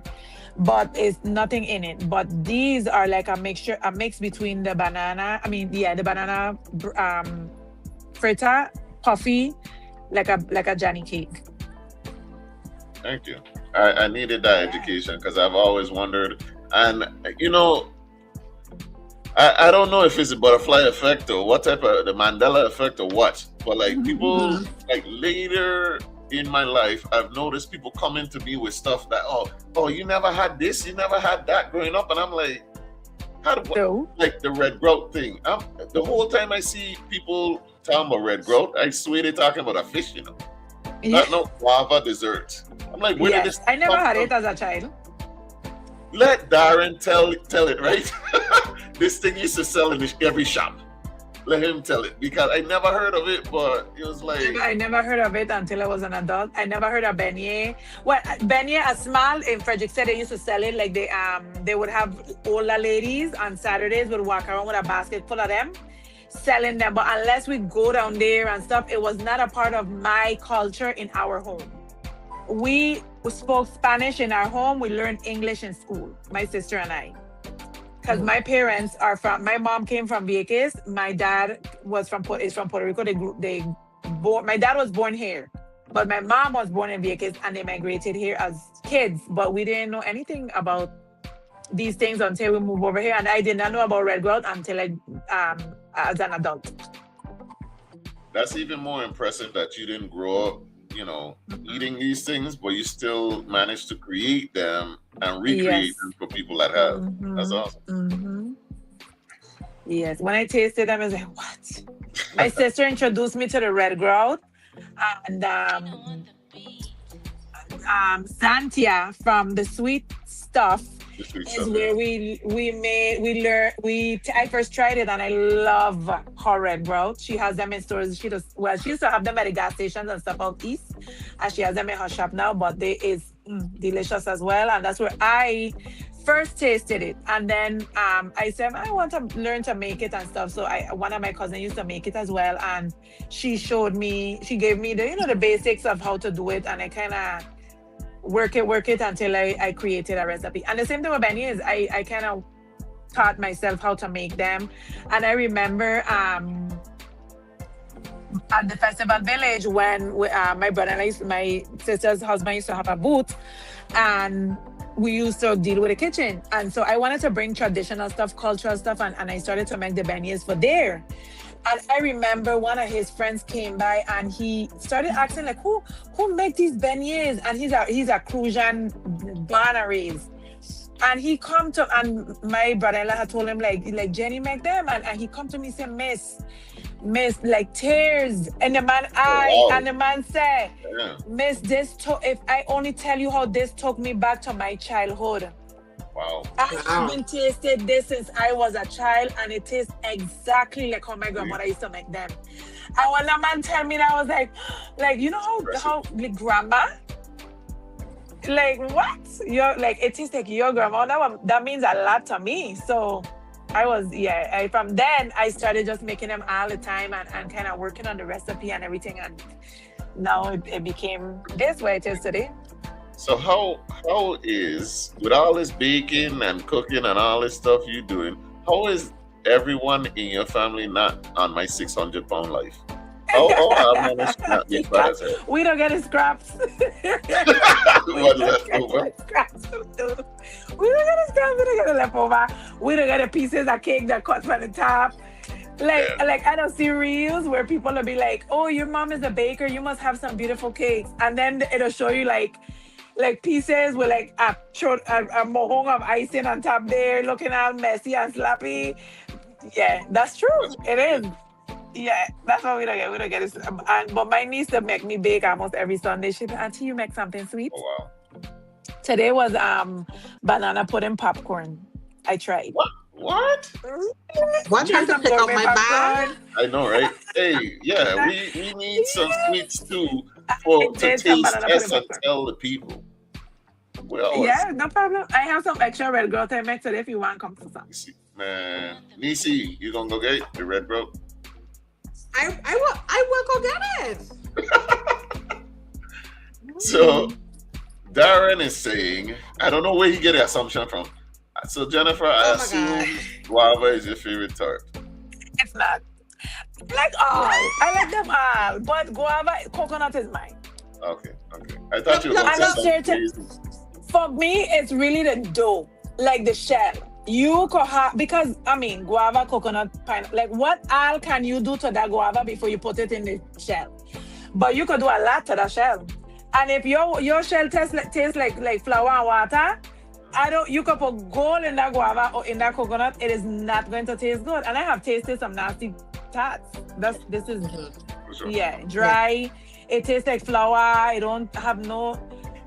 Yeah, so for me, it's the pastry and not like the outside is it have to be baked good. It have to be nice and like crispy but not hard. Yeah. But me don't care about the filling. But coconut. If I had to pick, it's coconut. All right, fair enough. When did you decide that I could really make money off of this thing? Like bacon? Yes. Oh my God, I didn't decide. I grew and I kind of let God use me. I learning to let God use me now. I learning to understand like we all have a gift, and some people choose to put away their gift and lose out on all the riches that the Creator have in store for you, and some people embrace it and grow. And so I just grew with. I didn't plan to bake. I didn't plan to have a business. I didn't have any of that. My sister was a baker, and so I was always the person to like do the paperwork. I would be the bookkeeper. I do your taxes. I would be the one in charge of the will, and make sure the trust is in order. And, that was my role in the family. I would be the person to speak up like the attorney, but God had other plans for me, and it was never a moment I decided like I'm gonna make a business of baking. It just happened. Okay. You're the business-minded person. I guess you're the hustler, but it works. If you have a talent and it works and you can get paid from it, you might as well do it. Correct. Okay. Yes. You build a brand and it takes long. It took long. I've been in business for about 5 years, and I didn't just wake up one day and like boom. I almost lost everything. I get back. I lose it again. I get like the struggles that people see the brand today and they hear my name and it'll feel good to hear, I've heard of you. Yeah. I just never realized that you did this, and I'm like, oh my God, like you heard my name, like you know of me in rooms that I've never even stepped in. And that's a great thing. And people would see that today and feel like, I could do what she do. Yes, you can. But you see in the fruit. You ain't see the labor. You ain't see the tears. You ain't see the sleepless nights, how much things I miss up with my children because I am doing 10, 12 cakes a day. You ain't see the struggle that it took to build that brand. So yeah, sure. It's been a ride. Sure. Now, it's one thing to be a business owner. It's another beast to be a business owner in the Virgin Islands. What do you think your biggest obstacle is in owning businesses in the Virgin Islands? Oh my God. I think what would it be? Like you have to have a strong mind. I gonna tell you that. Because I did not have a large social media following or anything when I started. So for me, I always been, I don't have expectations. I just kind of bail and go with the flow. But social media is, it'll make or break you. And even when you make a mistake and you some people might crucify you and others might be, come to your rescue. So that's hard to deal with. Also, the resources, having the resources in having somebody like me, like you and I, who we could relate to, who we know been through the trenches of starting a business, like legally. It's hard to find all the information in one place. Like you have to go to this office, you have to go pick. And the people who are there could tell you all the resources they have available here in this office. They can't tell me how DLCA gonna operate. They can't tell me how Lieutenant Governor office gonna operate. They can't tell me how fire, how health department, nothing, like outside of their purview, because they're not a business owner. They don't, if they are, they might have an online shop, so they don't need a fire and a health permit. So it's having the resources in one place. It doesn't exist. So I'm working on a ebook on trying to guide people, because I noticed also the Division of Festivals is having the booth owners need to be registered, have their businesses registered and stuff like that now, something like that. So it's important for small businesses to go and get registered. Go get your name trademarked, go get your LLC started, go get your health permits, be legit, because not only is it a sense of pride, you building your brand, but also you setting up yourself for the future. You go get business loans if you want to open up a storefront, stuff like that. So having those resources in one place has been the most difficult part of starting and owning a business in the Virgin Islands. I think a lot of small business owners could agree with that. Having the resources. For sure. Thank you for that. Appreciate it. Ramon has a question. I don't want him to think I missed him. What was the scariest thing about building your brand? How it's going to be received, how it's going to, how people are going to receive it, how people, I still think about like one thing with social media today, one little thing could have people down your throat, on your neck. So it is the scariest thing is just, you know what? The scariest thing is starting it. There we go. Starting it, period. Because you could always find a reason not to or procrastinate. Yes, it's starting it. And I bet you, Ramon and others, you sitting on business ideas that you have not started because why? Like you fear you're gonna fail.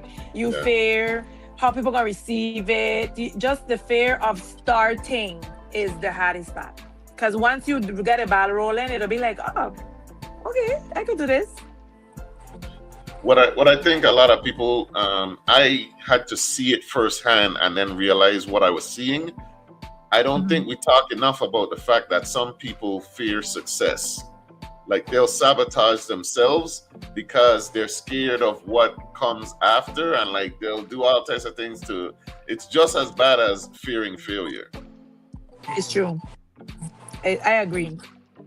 I think about it too, like, oh my God, like this really happening, and then you'll be like, then you kind of scale back, because when you start to think about the responsibility, the time it's gonna take away from your family, like what you're giving up, when you think about what it's going to cost you today, some people may not be willing to put that in, so they might miss out on so many good opportunities for the future, like that, because they don't want to put that investment in today. So, and it has happened to me too. And the imposter syndrome is a real thing also. We don't talk about enough. Just feeling like you don't belong here, or what if this goes wrong, or what if I make a misstep? Am I really this person that people claim? Oh, you're baked goods are so good. Am I really that good? You know what I'm saying? Like, yeah, it is. It is very real, very real. It is. You don't have to.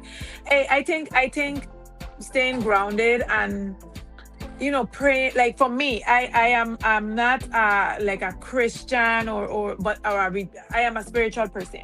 I believe in God. My home is I surrender that, my business, my children, and it keeps me grounded in understanding, like I do what I do for God's glory, and at the end of the day, whatever comes my way, he gonna reel me back in and show me how to handle that. Some things I pray and I leave it alone. Give me a front row seat. You've mentioned more than once, so I want to get into it because I've been holding this question for a little bit. Social media. These days, it feels like if you have a business, you have to be a content creator. And being a marketing or ads person is not necessarily the same as being a content creator. But it feels like if you have a business, to get your name out there, you have to be a content creator, which you are, right? Would you agree? Okay. Somewhat. Okay. All right. So you've been very vocal online. Like you said, it could trip you up. You sit around thing, especially living in the VIS small community, it could bite you. Now, Yes. what are some of the things you've learned about, navigating that arena, being, a content creator, and like for what you say personally, not to affect your business, or what have you learned? I say what I mean and I mean what I say. One, I don't go back and forth. If that's my opinion, that's my opinion. I don't pay taxes just like you. The biggest time a day that I don't pay taxes is between 8 and 5. I vote. My children go to public school. I don't drive on the roads. These things affect me. Even though I'm a small business owner, I am still I am first a member of our community. My children are first members of our community. So if I see a problem and you know how many times I have scrolled past stuff and type out a whole spiel, and then I had to delete it because I was like, you know what? This gonna cause a back and forth, and let me just not get involved. Keep it moving. You have to decide. Pick your battles. But when you do decide, like, I need to say something, say what you mean, and that's it, and move on. And who begs, too bad. Like, go write about it in your journal, because we all are entitled to have opinions. We all are entitled to be upset about stuff that happening in our community and with the schools and things that we see. It have certain things that I don't engage in because of my job, and I don't want it to reflect negatively on my employer, because that's my opinion. It is never his opinion. It is never on behalf of, but people may misconstrue it in that way. So you don't have to be very careful with pick and choose. Just pick and choose your battles, because everything ain't worth having a discussion about. Some things you could discuss it in your house and move on. Other things you don't have. Like if I see something happening in the street, I've posted about it and I've tagged the entity like Public Works and stuff, and then I see them like go and pave it. Or if I see something, I don't work at the legislature. I know the funding is low. I know what it looks like. I know the behind the scenes. So I understand that they may not be able to solve every problem, but this one needs action right now. So I will share it. I will talk about it, and a few weeks later, whatever, I see it getting done or whatever, and I come back on and I appreciate them. I show them love too. But I think one of the biggest things is to you be careful, of course, but you're part of the community. Just don't go back and forth with people. Say what you need to say and move on. It's okay. All right. It's okay. That's what you said. Move on. Okay. Yeah, move on. Like, if you want to stay on social media and debate, hey, you got a time? You do that. I don't have the time to debate nobody, and I don't. I like to say okay, period, and I don't go. Like you ain't living rent free in my head. Not one. I feel you on that. Yeah. I Darren say what I mean, asked- and I move on. Darren asks, how do you stay calm when things get hectic? I was out. Like, I don't have to take a lot of deep breaths, Darren. I get 3 kids. And my second one, the first one is the kind of kid that you'd be like, oh my God, I need to have another one of him. And then came the second one.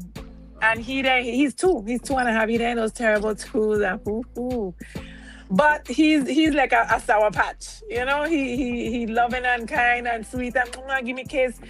But he'll do something like you rushing to go to work after you're already late, and then he'd outside in the muddy puddle sitting on his school clothes. You know, like you gotta be like, yeah, breathe. Because you mash them up. So breathe, go change, let's go. You know, you gotta allow them to be individuals. Yeah. So I don't use that a lot. So how do you balance all of the jobs, I would say? Because you have businesses, you're a mother, you got, you know what I'm saying, family. How do you balance everything that you juggle? It'll just happen. I mean, my mother helped me so much. Like, I had to thank God for my mother every morning during my quiet time, because like I'm so grateful that he chose her for me, you know, to be my mom. Because let me tell you, my mother is my number one. She'll go above and beyond. I can't, like, she's the tribe. And then I have the village, you know, like, yeah, my mother is she don't, like, right now she have the kids. I tell her, like, Mom, I need some quiet time. I gotta do this podcast, and she don't leave her alone, go ahead. You know, and they probably don't want to drive her crazy, I know, but she's okay with that, you know. Because my niece and my nephew are over as well and stuff. So she have like 5 children over there right now, and she love it. She loves having it, but having a village, you know, my partner, he's amazing with our kids. If I have to go out and bake, I come home from work, I get them situated, give them snacks, whatever, and then I head over to my kitchen to bake, and he handles home. And then when I come back, they're already showered, they're already, you know, home again, ready to get done or already done. Like we ready. Like it takes the village, and I am so grateful that I have that. Everybody doesn't, and I don't know how they do it, but you know what I mean? Like, I don't know how they do it without a village, and they get it done. And I have that village, so and it's for all of us at the end of the day, you know. So we all help out each other. Yeah.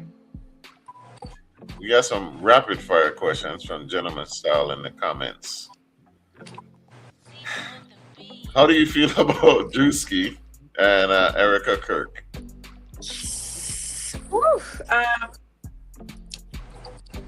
I feel he that's his thing. He did it. It was hot on. Was it about her? Yes, it was. Yes, sir, it was. Yeah, but you know, it's I don't know. I feel about it like how they feel about like Erica Kirk and her organization feels about us. Period. Well said. Well said. I like that. How do you feel about ICE showing up in the Virgin Islands? Oh my God, that was a rough week. These people help us build our community. These are caregivers. These are landscapers. These are build our homes. These are, you know, and if they ain't troubling nobody, like, why you come here? You know, our community is already struggling with skilled workers and stuff. Like, leave that population alone. They don't bother people. Really, they don't bother nobody. They're just being their own little section in Christianstead, doing their thing, Frederickstead, you know? And unless I go to the nail shop, it was unnecessary. The force was unnecessary. I also agree, like, come correctly or whatever, but I'm saying they're here. They've been here. It was just unnecessary. Okay. Would you bake a cake for President Trump? Yeah, I would. You would? You don't take the I money? would. It's business. Business is business. See? Yeah. Oh, Jennifer, what advice do you have for single women to be prepared to be a girlfriend or a potential wife? Stop expecting things from men that you are not offering. Ooh. And stop it with this being on 50-50 business. Like, enough of that. Okay. What do you mean with the 50-50, even though we don't talk about it? What do you mean?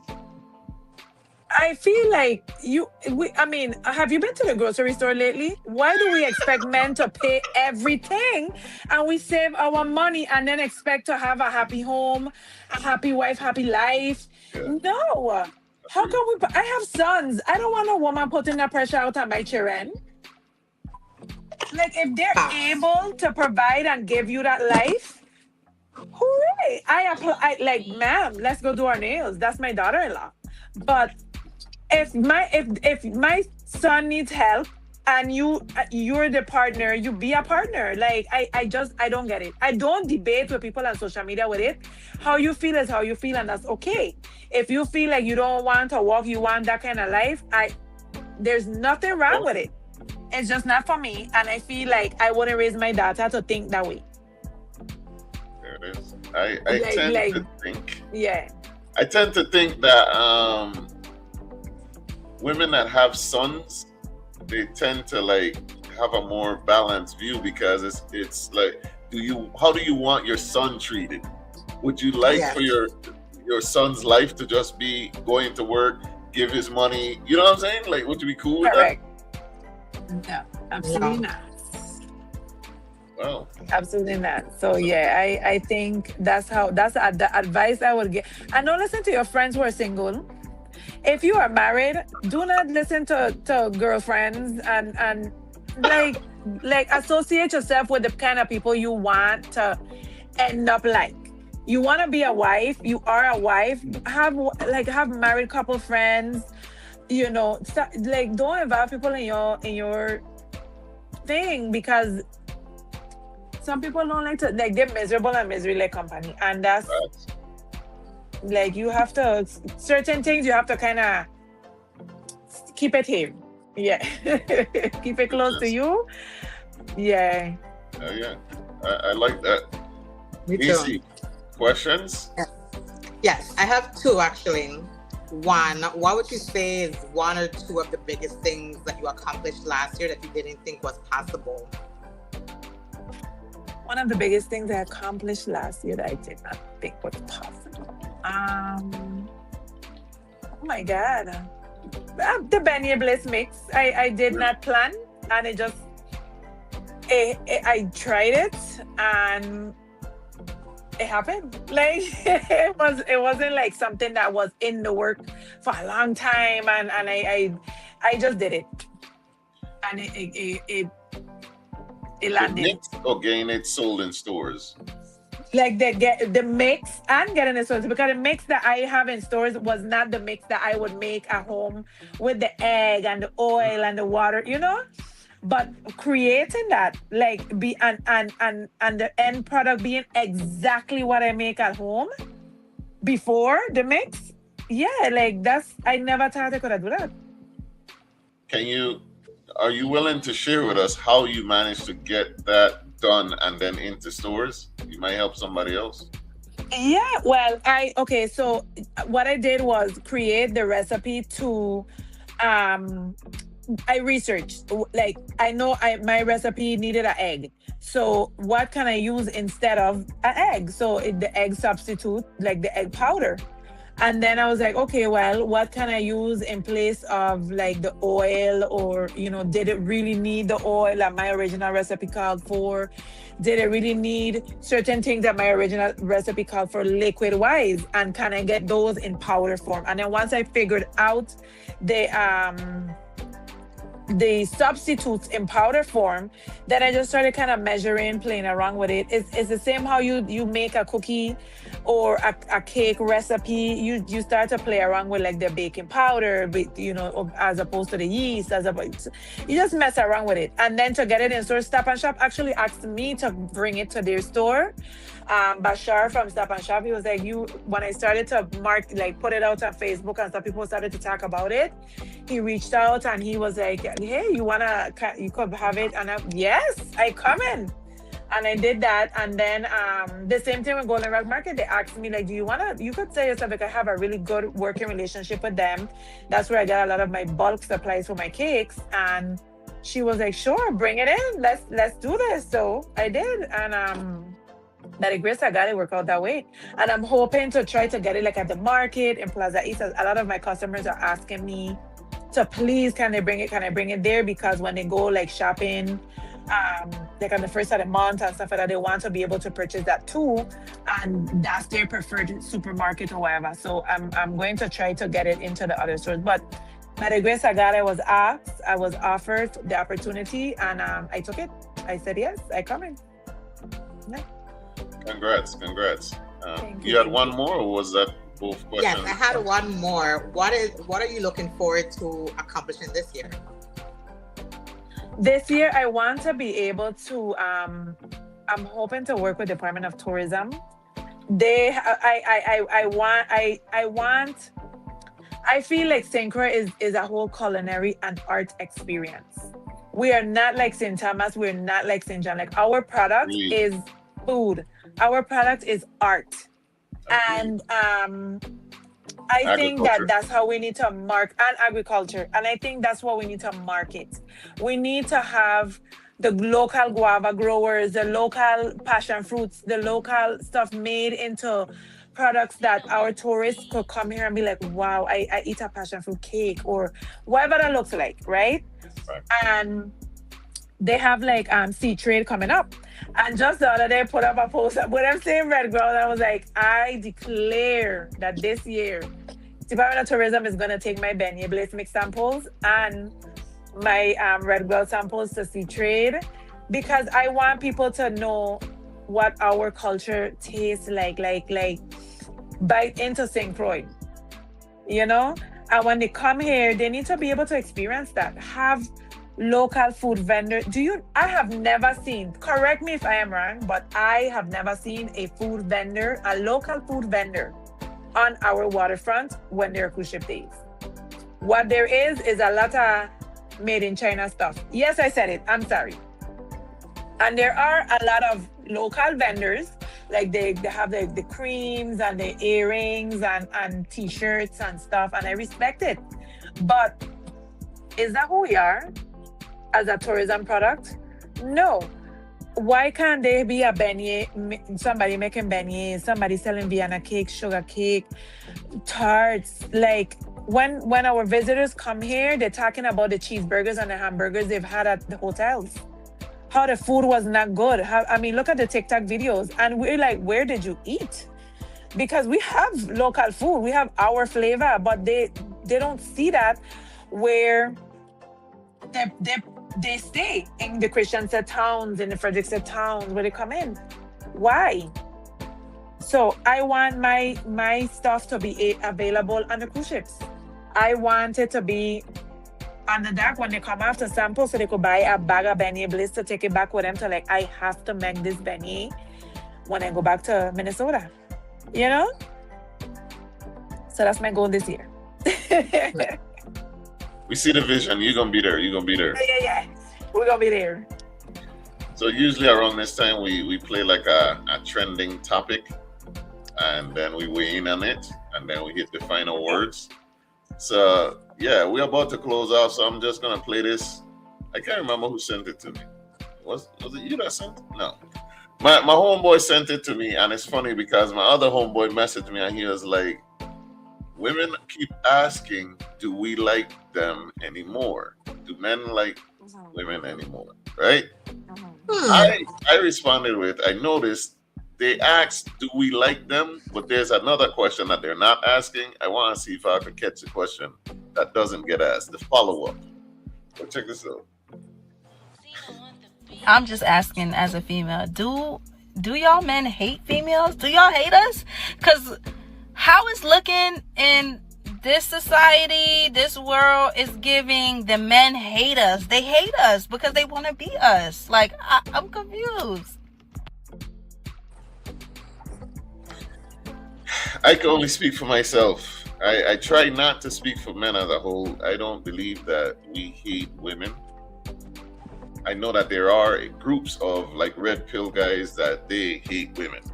Like there are groups that generally hate, but overall, I don't think that men hate women. I think that we're becoming more and more disconnected. And I think social media is really at fault because we keep looking at things that aren't real and we're striving for them and we're getting farther away from the people that actually are real. Like there are people getting into relationships, full-blown relationships with ChatGPT. We thought it was bad when they were falling in love with a Rolls Royce, but it's worse now. This thing ain't even got no real physical body parts at all. So I don't think that men hate women. I think I love women. Do I love? I can only speak for my community, Black and Puerto Rican and stuff like that. They're not the easiest women to have a relationship with. They can be difficult. The difficulty level is what we don't like. The fact that it's hard to have a conversation and like relate about, hey, like I find it hard to bring to you, hey, this thing that you're doing, I have a problem with it, without it being viewed as an attack on who you are as a person. Like it's not you, it's the behavior. I have an issue with this behavior. So yeah, that's my 2 cents. Darren says men don't hate women. I think we hate the current culture that women are congregating in. So I'd like for y'all to weigh in on that. What do you think? What do you ladies You can go for Anybody? No, I think in terms of the video, what Darren just said. Sure, whichever. Like whichever. I know you don't like to address him publicly, but sure. If you want to talk about him or the video, it's up to you. I think there's 2 things. Of course, the video and what she said that men don't like women. I think there is a bigger question in terms of what is it that they don't like that we're doing that we've heard that conclusion. And the second thing would be in terms of what Darren said is the culture is not solely based on women. Men are there too. So the fault doesn't lie on one side. The responsibility and the acceptance of it is definitely there. And we're the generation that's coming now, it's very different from our previous generations where things were very clear. Everything is convoluted now, and everything is I feel, and I feel stands for more than it's that factual stuff. So you gotta know which basket you want to carry. If you're living in facts, you're living in feels, because people stand in the ground, and whether we believe it or not, whether it's true or not, like you said, people marrying trees and rivers these days and ChatGPTs and whatever, damn thing is not real. There's definitely a disassociation with love and acceptance and being loved and wanted, and people are just finding it wherever they can. That's unfortunate. Yeah. Very. Because as soon as they get a rose, it's like, yeah, I don't need a man no more. Which is crazy. What do you think, Jennifer? Agree with you, Jah. I agree that in conversations with my male friends or even my own part, like my boyfriend would attack, and that's exactly what he does say. Like social media have us thinking this of this fantasy, this fairy tale life, and in reality, we some people don't get to cuddle, even though they're sleeping in the same bed every night because they're so tired. Life and children coming in the bed, things happening. We gotta hurry up. We're moving, like everything. So it's not always a fairy tale that social media gives us. And I always see people say how social media is not a real place, and it's not. It's people to show you what they want you to see, and they want you to see the best side of them. So I agree. I don't think men hate women. I think men are just tired of having to, and then they have to defend themselves so many times. Like the other day, I see somebody with like a Stanley Cup, men that have a Stanley Cup gay. Everything is gay. Like, men, do not breathe because you're gay. That's how social media have people moving. And some people really believe like, yeah, it's true. And everything they read is true. And everything they see is true. And they forget about the real life that they have. And they I wish people would focus, like put more time into the people them around them and who they have at home and who they're trying to build with, as much time as they're scrolling, because you'll get to discover a lot more things about your children, about your partner, about, you know, your life. But I agree with Jah. I don't think men hate women. I just think they hate or they dislike what we're doing nowadays. We as women, like this 50-50 thing, that conversation that just go left every time. And then we expect so much of men that we're not willing to give back in return. And you don't want to be partners. You want to be taken care of. You know, like it's just too much. And I think men are tired. Yeah. Men are tired. I think, and rightfully so. In my opinion, in my Jennifer opinion, humbly, in my opinion, I think men are tired, and they're right to be tired because we don't listen sometimes. We don't, and I'm learning too as a woman, as a partner. I learn in my, you know, he communicates those things with me, and I try to do better. Some things we have to compromise with, and some things I'm not willing to compromise, but most things I have to like, okay, I understand, I hear you, I apologize. Like I learning to do those things. Yeah, it's a learning process. Yeah. I think we all, I don't wanna just put it on women. First of all, that lady is a bad example, because you, like, even in the video, you can tell that she's being disingenuous with her question, because she's not just asking it and leaving the floor open. She asks and then she answers with a ridiculous answer, talking about, oh, it's because they want to be us. That makes sense? No, that don't make no sense. There's really gay men that want to be women, so how would a straight men also want, like, it don't make no sense. Y'all just saying things and then you don't even want to hear the response, which that's the part that I don't hear. I hear all the time, do y'all even love women? Do y'all even like women anymore? What I don't hear is why? What is it that men don't like about women these days? They don't ask that, because then they would hear those responses and they wouldn't like it. Right. You know, and in all fairness, right?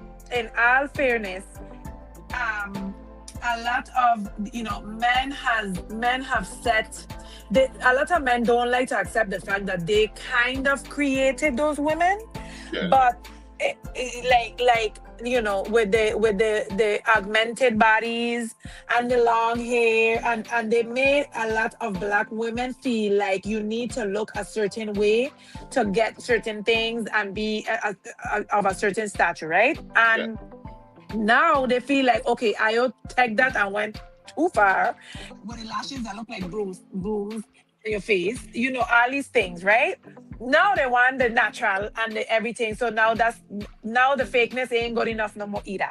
So now we gotta go back to the natural thing. And then when, you know, it's like a cycle, right? And there's also been a lot of women who, like our moms and our grandparents, who, they were stay-at-home parents, but they had to endure a lot. They had to endure outside children. They had to endure abuse, physical abuse. They had and keep quiet, and everything was a big secret. And so it may look like my grandpa took care of my grandmother, she didn't have to work, but you didn't see what your grandpa been everywhere else doing too. You know? So granted that those were the kind of, you know, women who kind of woke up to and were like, no man, I ain't gonna be that person. I gonna be who I, you know, who I glowing up, I growing, I doing what I want, I gonna be who I want, and that's okay. But then now when you took it too far, don't question like, okay, I really like women. No, they value themselves too, and the generations are changing, the conversations are changing. It's not always going to be the 1950s look.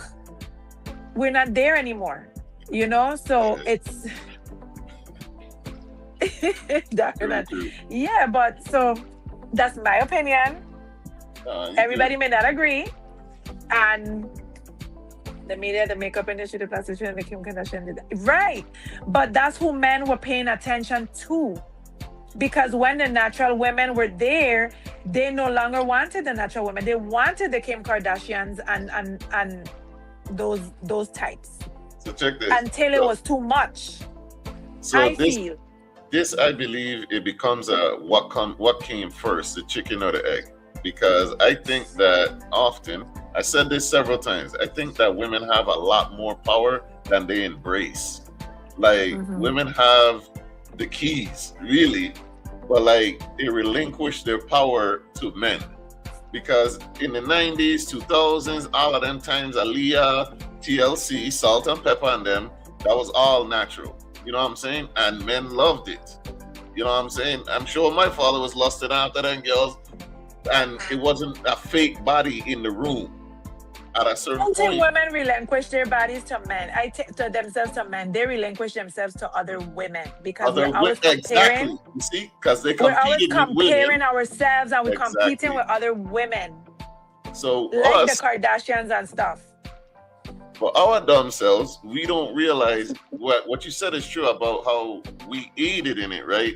Because what we started seeing and we started liking it. We started liking it, but we've always liked what we saw. So then what the disconnect comes in, I like what I see. I know that ain't my girl. You know what I'm saying? I know what's real too. So when you see that he's liking and harding and doing all this stuff for the big booty girl, where your ass is 60 inches, then you're comparing. But he really does love you the way you are. But I'm seeing you liking these things. Yes. So yeah, we just gotta come back. My boyfriend always make a reference to like a Ferrari or something, like it's a beautiful car. I like to look at it. I don't want it. I'm not gonna bring it home. It's not practical. It's not. So we like to look at these things, but I'm not gonna bring her home to mom type of situation. And I'm like, so that's what it is. Like that's when I really understood, like, okay, cool. It's a real disconnect. That's how they feel. Yeah. And I cannot blame us for the lashes, because nigga was like, yo, girl, I wish you had butterflies. No, we never did that. That was not us. But yeah, I agree. It's been a great we just took it too far. Yeah. Can y'all give us some final words to take us through the week? Something to leave our audience with? Whoever want to go first. Well, guests go first. Sorry. Jennifer, what's your final words? Let them know how to reach you, how to order. Yes. Final word. Okay, so Culture Delights on Facebook, Culture Delights LLC. Or Jennifer Avila. You can call me at 626-8124. Text me or whatever to place an order. I have the Beignet Bliss Mix at Stop and Shop in Frederickstead, Golden Rock Market in Christiansted, or calling me. And have a great week. Be good, people. You don't know what people are going through out here, so be kind. Be kind. It's smile once in a while. It's okay. That's the final. Neci, what's your final words? My final, my word for the week would be, in terms of what we talked about today, on the opposite side of fear lies success. All you have to do is take the first step. Amen. Yep. I like that. That's a good one. On the opposite side of fear lies success. Awesome. Love it. Well, this has been another great live stream episode of A Different Day with Jah and Neci. And we also with Jennifer Avila, Culture Delights LLC. Thank you guys for tuning in. Please go ahead and share the live. Tell people about A Different Day with Jah and Neci. You can follow us on Instagram at Same Difference 2022 or on TikTok at Same_Difference_pod. The YouTube is at VI_very_own. We got some announcements real quick before we go. First, to any political, candidates, any senatorial, gubernatorial candidates want to come on the show, they're available. We're available. Go ahead and DM us. We can have you on. We do not endorse any political candidates. We will listen to you. We will ask you good questions, have a good talk, good conversation, good interview, but we will not hit you with any softball questions. We will not give you any pre-written questions that you give us. So you could go ahead and come on the show, because we feel like this election cycle especially is too crucial to flop and go to who got the best jam. Sorry. Right. Also, was popular. Exactly, because we don't need no more of that. Also, April 2nd, 7 p.m. Eastern Standard Time, I will be a guest on Gentleman Style Podcast live stream. Millennials survived it, Boomers built it, Gen Z is rejecting it. So tune in. Go ahead and follow Gentleman Style Podcast. All right, that's it for me, man. have a good week. Remember Neci's final words. Remember how to contact her for some baked goods. Neci, please go pick up that red belt. We love you guys. We out. Peace.